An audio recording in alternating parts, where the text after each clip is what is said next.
마가복음 1장 21절로 34절.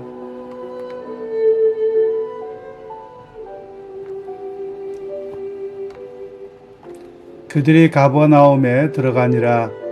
예수께서 곧 안식일에 회당에 들어가 가르치심에 뭇사람이 그의 교훈에 놀라니 이는 그가 가르치시는 것이 권위 있는 자와 같고 서기관들과 같지 아니함이러라. 마침 그들의 회당에 더러운 귀신 들린 사람이 있어 소리질러 이르되 나사렛 예수여, 우리가 당신과 무슨 상관이 있나이까? 우리를 멸하려 왔나이까? 나는 당신이 누구인 줄 아노니 하나님의 거룩한 자니이다. 예수께서 꾸짖어 이르시되 잠잠하고 그 사람에게서 나오라 하시니 더러운 귀신이 그 사람에게 경련을 일으키고 큰 소리를 지르며 나오는지라. 다 놀라 서로 물어 이르되 이는 어찌미냐? 권위 있는 새 교훈이로다. 더러운 귀신들에게 명한즉 순종하는도다 하더라. 예수의 소문이 곧 온 갈릴리 사방에 퍼지더라. 회당에서 나와 곧 야고보와 요한과 함께 시몬과 안드레의 집에 들어가시니 시몬의 장모가 열병으로 누워 있는지라. 사람들이 곧 그 여자에 대하여 예수께 여짜온되 나아가사 그 손을 잡아 일으키시니 열병이 떠나고 여자가 그들에게 수종드니라. 저물어 해질 때에 모든 병자와 귀신 들린 자를 예수께 데려오니 온 동네가 그 문 앞에 모였더라. 예수께서 각종 병이 든 많은 사람을 고치시며 많은 귀신을 내쫓으시되 귀신이 자기를 알므로 그 말하는 것을 허락하지 아니하시니라.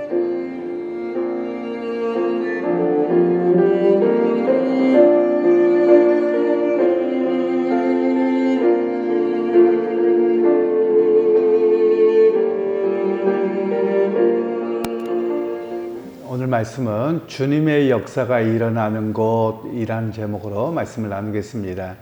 매일 성경에서는 하나님의 아들의 권세라는 주제로 되어져 있는데요. 오늘 본문의 말씀을 통해서 예수님께서 당신의 사역을 하실 때 귀신들이 쫓겨나는 역사와 또 베드로의 장모의 열병이 고쳐지고 그리고 수많은 사람들이 병에서 노임을 받고 또 귀신으로부터 노임을 받는 그런 내용들이 오늘 본문의 말씀입니다. 먼저 이제 21절에서 23절 말씀에는 예수님께서 가버나움 회당에 들어가서 말씀을 가르치셨는데 그때 많은 사람들이 듣고서 놀랍니다. 새 교훈이라고 하면서 놀라고 그들의 반응들이 나오게 되어지는데요. 그러면서 하는 이야기가 권위 있는 자와 같고 서기관과 바리새인들과 달랐다라고 이야기를 합니다. 그러면 서기관과 바리새인들의 해석은 이렇게 하는 겁니다. 누구 랍비께서 말씀하시기를 그러면서 이렇게 해석을 하거든요. 그런데 주님께서는 그렇게 말씀하시지 않고 나는 너희에게 말한다 이렇게 이야기를 하는 겁니다. 물론 그렇게 이야기하실 수 있는 것은 본 주님께서 바로 이 땅에 약속된 메시아였고 또 율법을 수여하신 여호와 하나님이셨기 때문에 그렇습니다. 예를 들면 아무리 목회자들이 하나님의 은혜를 충만하게 있다고 하더라도 내가 너희에게 말한다 이렇게 말할 수 없거든요. 주께서 이렇게 말씀하셨습니다. 우리는 그럴 수밖에 없는 것이죠. 바로 서기관들과 바리새인들도 비슷했던 것입니다. 그러면서 그들은 누구를 더 강조했느냐 하면 우리가 여태까지 이렇게 지켜온 것은 하나님의 말씀입니다 라기보다도 오히려 랍비가 이렇게 말씀하셔서 이렇게 살아야 됩니다 라고 이야기하니 아무래도 권위가 다르죠. 예를 들면 우리가 어떤 사람에게 야 내가 너에게 말한다 예를 들면 왕으로 이야기하면 더 좋을 것 같습니다. 왕이 직접 내가 너에게 이렇게 말한다 이러면 권위가 있죠. 그런데 누가 사신이나 누가 와서 우리 왕께서 말씀하시기를 이러면 벌써 권위의 차이가 나는 것이죠. 그런 의미에서 예수님께서는 메시아여 왕으로 오셔서 내가 너희에게 말한다 분명한 권위를 가지고 말씀하셨음을 오늘 본문에서는 우리에게 이야기를 하고 있습니다. 그러면서 마침 그곳에 귀신 들린 사람이 있었습니다. 그때 예수님께서는 귀신 들린 사람의 문제를 해결해 주셨고 귀신을 내어 쫓으셨던 내용이 나옵니다. 그러면서 여기에서 성경은 우리에게 한 가지 이야기하고 있는 것이 있습니다. 유대인들에게 있어서 회당이라고 하는 것이 어떤 곳인가에 대한 이야기를 합니다. 보통 회당이라고 하는 곳에 지금도 가보면 히브리어로 뭐라고 쓰여져 있냐면요, 하나님의 집이라는 말로 쓰여져 있습니다. 그러니까 그들은 이 회당이 거룩한 곳이었습니다. 그리고 우리는 보통 성전만 이야기하는데 성전은 1년에 남자만 3번 올라가는 것이고요. 그리고 일반적으로는 회당을 중심으로 모이는 것이 이때의 모습이었고, 그리고 그들이 예배의 장소였습니다. 그래서 이 회당은 바로 하나님의 말씀, 구약의 하나님의 말씀이었던 토라, 즉 모세오경이 선포되어지는 것이었고, 그리고 그들이 바로 회당에 하나님의 거룩한 곳에 있었던 것이죠. 그런데 성경은 이런 이야기를 하는 겁니다. 즉 유대인 하나님의 선민이면서 그리고 하나님의 거룩한 곳, 그리고 하나님의 유일하신 말씀이 선포되는 그곳에 귀신에게 유린당하고 있었다라는 것을 이야기를 합니다. 즉 그들에게 왜 이런 일이 일어났느냐가 중요한데요.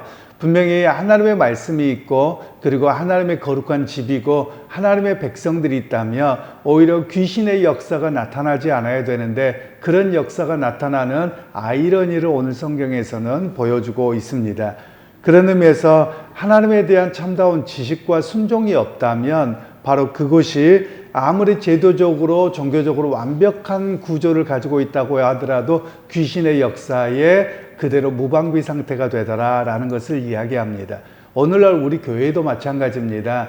교회가 바로 회당의 전통을 이어서 교회를 가리켜서는 하나님의 임재와 또 하나님의 앞에 예배하는 곳입니다. 이곳에 아무리 찬양과 말씀이 있고 기도가 있다 할지라도 하나님의 말씀에 대한 바른 이해와 바른 순종이 없다면 이 교회 제도가 아무리 잘 되어 있다 할지라도 악한 영의 역사가 나타나고, 그리고 세속주의의 역사가 나타나서 진행하고 있을 수 있는 그런 모습에 대해서 이야기를 하고 있는 것입니다.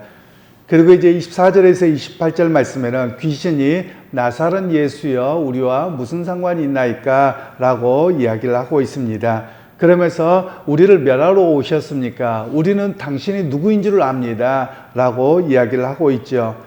그때 예수님께서 이 귀신에게 꾸짖어 잠잠하여 이르시되 그 사람에게서 나오라 하시니 이 사람이 거꾸러지고 귀신이 나오게 되는, 경련을 일으키고 귀신이 나오게 되는 장면이 나옵니다. 그때 사람들의 반응이 중요한데요.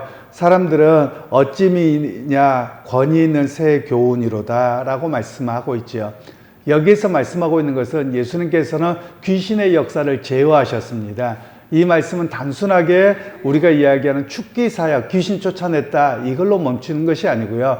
즉 하나님의 백성들과 그리고 하나님의 그 집이라고 알려진 회당과 그리고 말씀이 있는 그곳에 귀신의 역사가 나타나면 바로 세상의 역사, 사단의 지배하고 있음을 이야기를 하는 것이죠. 그 가운데서 바로 주님께서 회복시키셨습니다. 주님의 나라가 이곳에도 임했고 회복됨의 역사가 일어났습니다 라는 것을 말씀하고 있는 겁니다. 그러니까 오늘 이 본문의 말씀은 우리 그리스도인들 또는 교회조차도 주님의 역사가 나타나야 되고 주님의 나라의 회복의 역사가 일어나야 됨을 오늘 본문에서는 이야기를 하고 있습니다.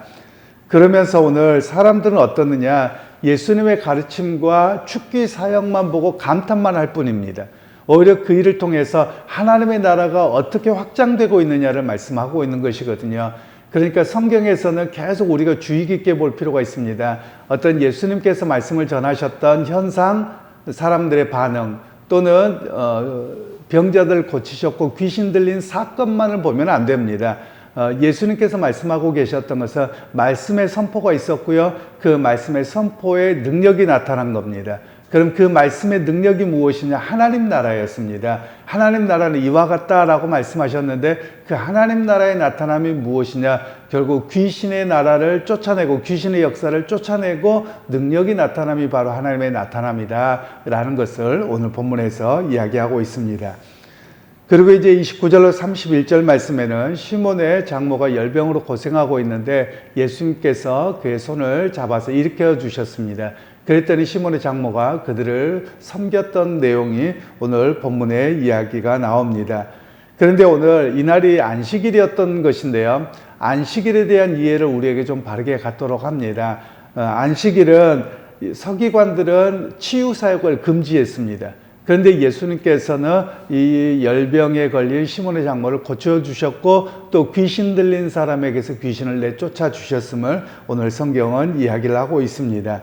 그러니까 진정한 안식일이 무엇이냐라는 이야기를 하는 겁니다. 보통 이 서기관들과 바리새인들은 사람들을 감시하면서 예를 들면 지금도 유대인들은 동일합니다만 안식일에는 이렇게 불을 켜서도 안 되고 그리고 엘리베이터를 눌러도 안 되고 또 심지어 집에 가스불을 켜도 안 됩니다. 냉장고 문을 열어도 안 됩니다. 그리고 그들이 걷는 거리가 1km 이상 걸어도 안 되고 자동차를 타도 안 됩니다. 이런 규정들을 따라 살아가면 잘 지킨다고 생각하는 겁니다. 그런데 오히려 주님께서는 그 안식일의 진정한 의미가 무엇이냐, 안식의 의미는 노임받는다라는 겁니다. 그럼 무엇으로부터 노임이냐? 세상의 근심과 걱정으로부터 노임받음이요. 그리고 세상의 나라여 귀신에게 사로잡혀 있는 그것으로부터 노임받고 병으로부터 치유받는 바로 그것이 진정한 안식이다라는 것을 우리에게 말씀하고 계시는 겁니다. 그러니까 우리가 주일 예배를 드린다면 세상의 근심과 걱정을 다 내려놓고 하나님으로부터 회복되어지고 다시 한번 하나님께 의지하고 기대하는 신앙으로 서는 모습이 참된 안식의 의미로 주님께서는 우리에게 이야기하고 있는 말씀입니다. 그리고 이제 32절로 34절 말씀에는 해질 때까지 모든 병자와 귀신 들린 사람들을 이 베드로의 장모 집으로 데리고 오는 겁니다. 예수님의 소문을 듣고서요. 그래서 예수님께서 그들의 문제를 다 해결해 주셨다라고 말씀합니다. 그러면 문제를 해결해 주시면 그침이 아니라 바로 그들에게 여전히 하나님의 나라가 임하였음을 오늘 본문에서는 이야기를 하고 있습니다. 그러면서 오늘 이 본문에 비교하고 있는 것이 있습니다. 회당과 베드로의 장모집입니다. 물론 회당 안에서도 귀신을 내어 쫓는 일들이 일어났지요. 그런데 우리가 생각하면 이곳은 하나님의 집이기 때문에 여기서 훨씬 더 많은 역사가 일어나야 될 것 같습니다. 그런데 오히려 이 서기관들과 바리새인들 회당장에 의해서 거부당하고 있어서 예수님께서는 아주 간단한 사역만 하셨고 오히려 하나님의 나라의 복음의 역사가 어디에서 더 많이 일어났느냐? 베드로 장모집에서 일어났다라는 것을 성경은 이야기를 합니다. 그러니까 치유와 회복, 성령의 충만한 역사가 어디서 일어났느냐? 평범한 한 여인의 가정에서 일어났습니다. 라는 것을 오늘 이야기를 합니다. 그러면 이 본문의 말씀이 그러면 집에서 맨날 귀신 쫓아내고 뭐하고 이런 사역을 하자 이런 이야기가 아닙니다. 오히려 이 본문에서 이야기하고 있는 것은 하나님 앞에 온전히 믿음의 역사에 고백을 했던 한 여인의 집에서 주님이 함께 하셨고 역사가 일어났습니다. 라는 것을 이야기합니다. 그러면 오늘 우리에게도 말씀하고 있는 것은 우리 각자의 삶, 시간, 물질 그리고 심지어 우리의 가정조차도 하나님 앞에 온전한 믿음으로 서 있을 때 그 일을 통해서 하나님의 역사가 일어납니다. 라는 것을 말씀하는 겁니다. 그러니까 우리 각자가 하나님 앞에 내 믿음을 고백하며 헌신하고 하나님의 역사를 기대하고 살아갈 때 바로 우리의 삶의 터전에서 또는 우리의 삶의 여러 가지 속에서도 하나님의 역사는 동일하게 일어날 수 있습니다. 라는 것을 이야기합니다. 그러니까 교회당 안에서만이 아니라 또는 교회의 어떤 사역에서만이 아니라 우리의 삶의 자리에서도 하나님의 복음의 역사는 여전히 믿음으로 순종하는 사람을 통해서 일어납니다. 라는 이야기를 말씀하고 있는 것이지요. 그러기에 여러분 오늘 하나님께서는 평범한 사람들 속에서 그들의 믿음의 고백과 시간과 물질의 헌신 속에서 하나님의 역사는 여전히 일어납니다. 그래서 여러분 오늘 하루를 살아가실 때도 또 특별히 오늘 설날인데요. 여러분의 가정 속에 하나님의 역사가 일어날 수 있기를 소원합니다. 여러분들이 기도하고 하나님 의지하는 가운데서 믿음의 역사가 일어나고 귀신의 역사가 쫓겨나가고 사람들이 세상에 속해 있는 사람들이 하나님께로 속해져 나오는 그런 믿음의 회복의 역사, 하나님 나라의 확장됨의 역사가 여러분의 가정과 삶의 현장에서 일어나는 그런 오늘 하루의 삶으로 고백하고 그렇게 소원하며 살아가는 우리 모두가 되기를 주님의 이름으로 축원합니다. 하나님 아버지 오늘 또 말씀을 통해서 주님의 역사가 회당에서만이 아니라 평범한 여인의 가정에서도 일어났음을 봅니다. 오늘 우리의 가정에서 또 우리의 삶의 터전에서 하나님의 복음의 역사가 나타나게 하시고 그곳에서 하나님 나라가 확장되는 놀라운 은혜가 임하게 하옵소서. 예수님의 이름으로 기도하옵나이다. 아멘.